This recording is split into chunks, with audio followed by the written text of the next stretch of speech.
আসসালামু আলাইকুম, কেমন আছেন সবাই? আশা করি সবাই অনেক ভালো আছেন। আল্লাহর রহমতে আমরাও অনেক ভালো আছি।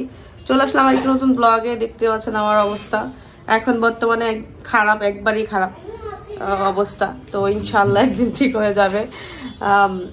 মা হওয়া তো এত সোজা না, অনেক পরিশ্রমের এমনকি অনেক কষ্টের পর দুনিয়াতে একটা সন্তান আনে একটা মা। তো সেটা সবাই আসলে বুঝে না। অনেকে অনেক মজা করে অনেক কষ্ট দিয়ে কথা বলেন, সেটা কোনো বিষয় না। যার যতটুকু মাথায় আসে অতটুকুই তো একজন মানুষ কমেন্ট করে, এটা তো বিষয়। অনেকেই বলে যে মাকে আপনি একটাই হয়েছেন কিনা। তো আপনার মা যারা এই ধরনের যে বেউকুফ মানে আজগুবি কমেন্ট করেন, তারা নিজেরাও জানেন, নিজেদের মাদের কাছে জিজ্ঞেস করবেন আপনি যখন হয়েছেন তখন আপনার মা কত পরিমাণ কষ্ট করছে বা কত পরিমাণ পরিশ্রম করছে।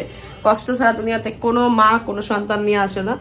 প্রত্যেকটা মাই নিজের জায়গা থেকে অনেক বেশি পরিশ্রম, অনেক বেশি কষ্ট। সবার ক্ষেত্রে একরকম হয় না শারীরিক, এটা কিন্তু সবার এক না, এক একজনের এক এক প্রবলেম হয়।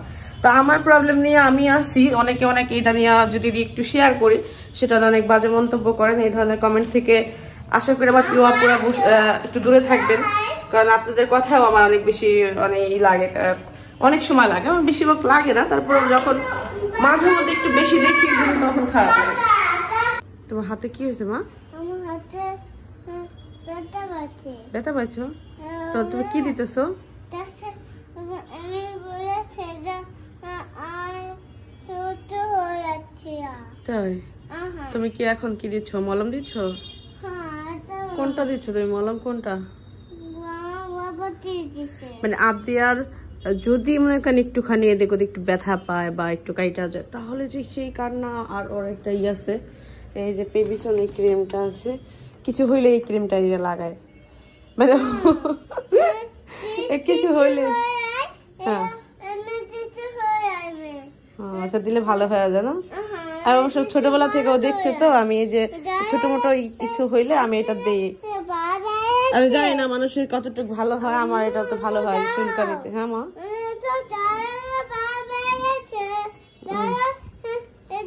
বুঝতে পারছি। আবদিয়ার ওই যে পাও কেটে গেছিল একবার, মনে আছে কিনা জানি না আপনাদের। 1 বছর আগে, 1 বছর হবে না 2 বছর হবে, হ্যাঁ এমনই হবে, 2 বছর হবে মনে হয়। তখন হলো ওর পাও কেটে গেছিল, মলম এইটা ইউজ করছি। তো এইটাতে আমার অনেক বেশি উপকার হয়, তো আমি বাসা সবসময় রাখি। তো আবদিয়ার যখন একটু হাত কাটে বা কিছু একটু দিচ্ছি হয়, ব্যথা পায়, তাহলে এসে ওটা লাগায়। আর ওদিন কালকে না পরশু দিন আমরা মার্কেটে গেছি, তো আবদিয়া ঘড়ি রেখে গেছিল, সেই কান্নাকাটি করছে। এখন দেখেন, তো আজকে হলো যাচ্ছি আমি স্বর্ণকার দোকানে। লাস্ট ঢাকায় থেকে যাওয়ার আগে ভাইয়াদের সাথে দেখা করে যাব। ইভেন আমার কালার তুলা আছে ওখানে, ওটা আনতে যাব। আর কিছু টুকিটাকি বাজার করবো, হয়তো বাসায় থাকবো 2 দিন বা 3 দিন। আমাদের গুছাইতে যে কদিন সময় লাগে ওই কদিন আসি, ওই কদিনের জন্য বাজার লাগবে। তো কি খাবো আসলে, সেরি খাওয়ার টাইমে যাতা রান্না করলেই হয় না, খাওয়ার একটা রুচি লাগে। কারণ সারাটা দিন আমরা রোজা রাখবো, না খেয়ে থাকবো, তো পেট ভরা খাওয়ার একটা আসে। তো এই জন্য হলো আমি যাচ্ছি বাজারে, যদি পছন্দ হয় কোনো খাবার নিয়ে আসবো মা, আসবো এই আসতেছি। তো যাই, লাস্টবারের মতো নবগঞ্জ যাচ্ছি। আর একটা বিষয় হলো আমি কিছু টুকিটাকি জিনিস আনানোর জন্য যাচ্ছি। এদিকটা অন্ধকার, তো ইউজ করার মতো কোনো কিচ্ছু ওরকম আমাদের আমার নাই। ওই দেখেন আমি বলছি তালামাইরা আসতো, তালামাইরা আসছে না, চলে আসছে। ই করো, ক্লিক করো। তো আবদিয়ার জন্য কিছু বেসলিন বা ক্রিম টাইপের কিছু নিয়ে আসতে যাচ্ছি, একদমই নাই ঘরের মধ্যে। আমি তো মনে হয় ভালোভাবে একটু সাবান দিয়ে মুখও দিই না। এটা শুধুমাত্র যতটুকু আমাকে দেখেন অযত্নের কারণে, আমি নিজের যত্ন নেই না, এই জন্য এই অবস্থা একটু বেশি খারাপ দেখা যায়। নিজের যত্ন নেওয়ার মতন এত এখন আর এটা নাই, আলিশামি কাজ করে। কি হয়েছে আপনার ঘরে, কি হয়েছে?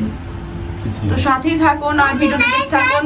আর ভিডিওটা দেখার সময় সবাই আমাদের জন্য একটা লাইক করে দিবেন। এই হলো আমাদের নবগঞ্জ বাজার।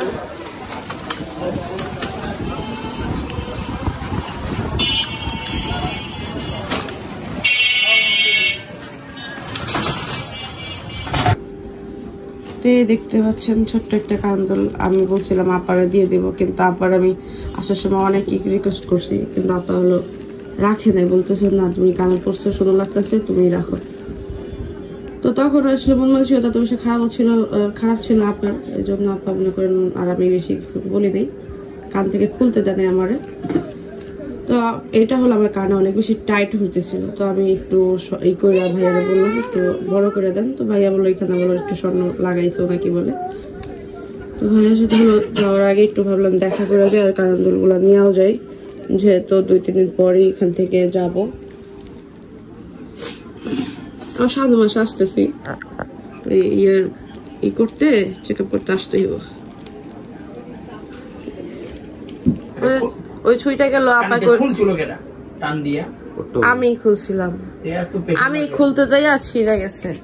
তো এটা আপা আর ভাঙতে দে নাই, বলছে আবদিয়া যখন বড় হবে আবদিয়া পড়বে, এই জন্য আমাকে আর ভাঙতে দে নাই। বলছে আমাকে চেন কিনে দিছে আর বলছে যে তুমি আরেকটা কানের দুল শুন, এটা পরাই দিছে, কানটা খালি ছিল দেখে। এখন আমি এটাই ইউজ করব, কারণ এটা ছোট আছে তো কানের মধ্যে অত বেশি হয় না, এটা রেখে দিছি। অলরেডি আমার মেয়ের চেন আর কানের দুল হয়ে গেছে, আর 2-3 বিড়ি বানাইলে মেয়ের ভবিষ্যতে স্বর্ণ হয়ে যাবো ইনশাল্লাহ, বানাই ফেলবো আবদিয়ার জন্য। এক বুড়ি তো হয়েই গেছে না, চেনের মধ্যে চেন তো ইয়ের কাছাকাছি। হ্যাঁ চেন আর কানের দুল এক বুড়ি হবে না ভাইয়া? হ্যাঁ এক বুড়ি হয়ে গেছে আবদিয়ার।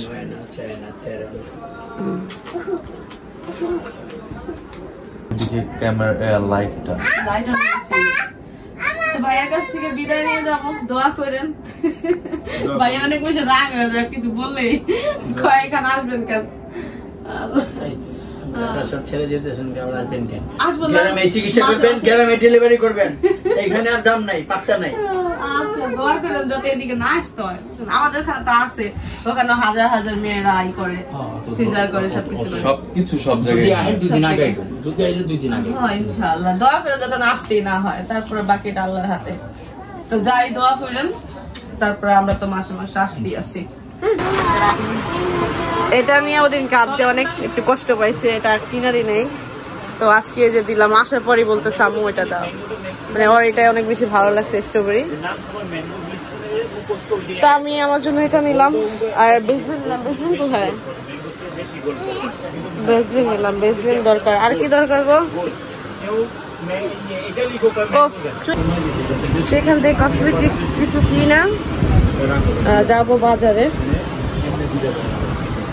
আপনাদের জন্য রাবার নিচ্ছি এখান থেকে, আর চুলের ভিটামিনস আর ফেস মাস্ক। পুরো ফার্নিচার নষ্ট করছে, এটা বাসায় নাই আপনাদের, এটা লাগবে আপনাদের। আপনাদের ব্যাগে সবসময় থাকে এটা। আমার ভুল হয়েছে, আমি ভুলে গেছিলাম এটা নাই। আপনাদের নিছিল স্ট্রবেরি, কিন্তু ওইটা করে এটা নিছে, আর ফার্নিচার নষ্ট করছে সব থেকে এটা দিয়েই। নাও তোমার নাই, তুমি এটা নিয়ে ব্যাগের মধ্যে রাইখা দিবা। হ্যাঁ তোমার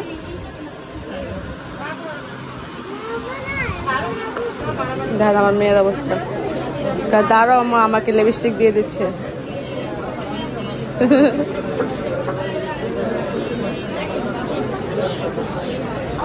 তো এইখান থেকে আপনাদের জন্য 2-3টা ট্রাউজার নিলাম। আসছিলাম দেখি যে গেঞ্জি বা ইটি নেওয়া যায় কিনা। তো আমি বই লাগিয়েছিলাম ভাইয়ারে, তো ওই সাইজ দিয়ে তো পায় না, এটা পছন্দ হয়েছিল। কাঁচা বাজার করতে হয়েছি, কি খামু কি নেমু ওটা চিন্তায় বাঁচি না, মানে কোনো কিছু খাইতে ইচ্ছা করে না। লাস্টে করলা নিলাম, করলা ভাজির একটা পছন্দ করি, কি খামু না।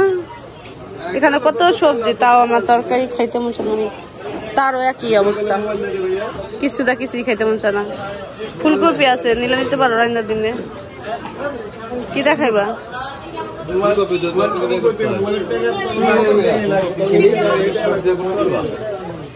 পারুম, কিন্তু তুমি তো খাও না। খাবো কিন্তু অল্প খাবো, অত বেশি করবো না, অল্প। নাও তোর ছোট্ট একটা নাও। তো চাচা হলো ফুলকপি দেখা দিতেছে, 2টা করলা আর একটু টমেটো কত? Half KG tomato. কথা বলেন, সমস্যা নেই। তো এখন হলো আমরা শুকনো বাজাইতেছি, রসুন শেষ হয়ে গেছে হঠাৎ করেই। তো নিয়ে গেলাম ধইনা, বিট লবণ, রসুন, আর এখানে হলো সিম, একটু টুকিটাকি কাঁচা ভাজা।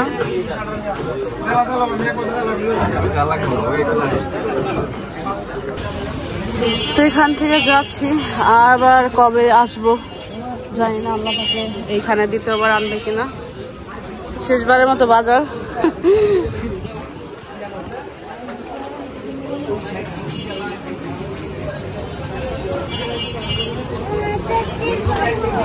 হ্যাঁ, বাসা যে আইসক্রিম খায় মা, ঠান্ডা আইসক্রিম বাসা গিয়ে। ওকে ওকে। চাচা কি কয়?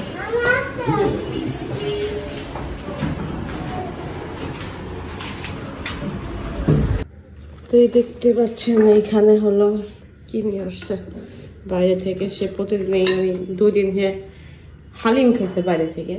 তা আমি হালিম খেতে চেয়েছি, কিন্তু এই জায়গার না, আমি হালিম খেতে যে নিউ মার্কেটের না ইস্টার্ন মল্লিকের ওই জায়গায়। তো ওই হালিম আসলে খাওয়ার সুযোগ পাইনি। ইফতারি করার পরে শপিং করে আসলে চলে আসছি। বাইরের খাবার খাইতে ইচ্ছে করতেছে না, ওইটা খাইতে মন চাইতেছিল ওই জায়গায় বইসা। তো আসছি বাসায়, ক্ষুধাও লাগছে, কি করব কি খাবো। তো সে হালিম খায় প্রতিদিনই, 2 দিন পর 2 দিন না 3 দিন হালিম খাইছো। 2 দিন। তো আমি ভাবলাম যাও হালিম নিয়ে আসো। তো সে হালিম আনতে গেছে, কিন্তু হালিম পানে, তো এই জন্য চিকেন নিয়ে আসছে। অনেকে বাইরের খাবার খাইতে একবারই না করেন, অবশ্য আমি খাইও না বাইরের খাবার। তো এই যে আনছে, এখন একটু খাবো। জাল লাগছে।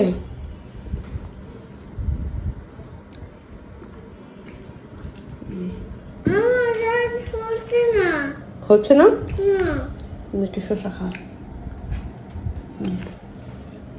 যাও মাখবো তো শসা। তো এইখানে আমি শসা কাইটা নিয়েছি। শসা হলো এই সালাদ করব টক করে, বিট লবণ,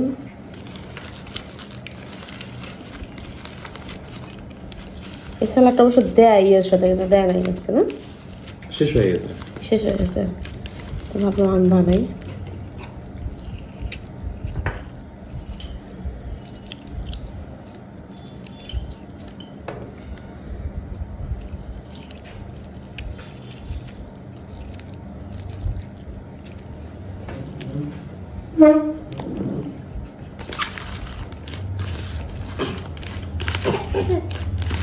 নষ্ট হয়ে গেছে আলু, হ্যাঁ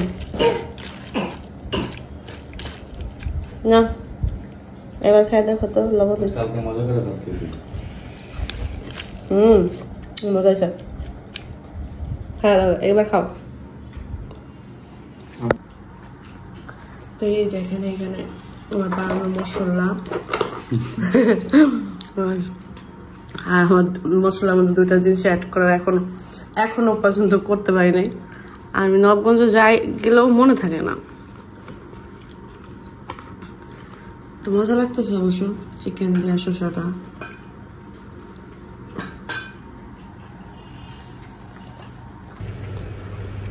তো এখানে দেখতে পাচ্ছেন আমি হলো ডাল রান্না করতেছি। সে হলো পাতলা ডাল খুব পছন্দ করে, তো ভাবলাম একটু ডাল রান্না করে দিই। আর হলো আমি চিকেন অনেক বেশি পছন্দ করি, তো এখানে ভাজবো এইগুলা। আর আবদিও সকালবেলা চিকেন করে, তো এটা ওইগুলো হলো আমি ভাজার জন্য নিছি, একটু বেশি করে নিছি। আর পেঁয়াজ দিয়ে হলো ভুনা করে দিব। তো ডাল টাচগুলো আসলে আমি চাইছিলাম ভুনা করতে পারি, তারপর আমি ভাবলাম যে না, পাতলা ডাল যেটা পছন্দ করি তো পাতলা ডালে রান্না করে দিই তাহলে। তো ডাল ভাজা এখন হলো মাংস ভাজবো। অনেক কিছু গরম হতে তো ভালো লাগছে।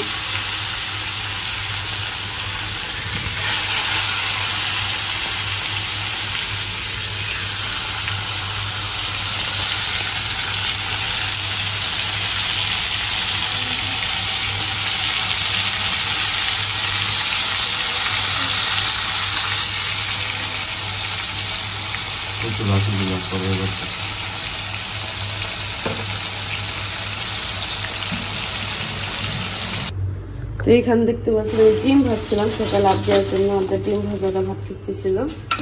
তো এখন হলো আবদিয়াকে চিপস ভেজে দেবো।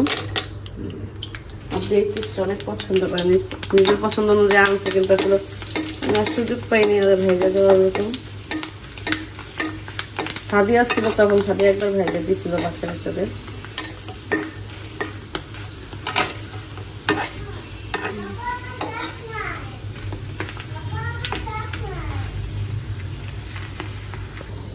যে ভাজা শেষ না আবদিয়া ফাঁকা কি করছে, কি পড়ছে মা? এখানে কত জিনিস এই করলে হবে, আমি করে দিয়েছি। এটা পড়ছে? হ্যাঁ আচ্ছা, এটা একটা দুটা জিনিস না না খাও, গরম গরম কিন্তু আস্তে আস্তে খাও। হ্যাঁ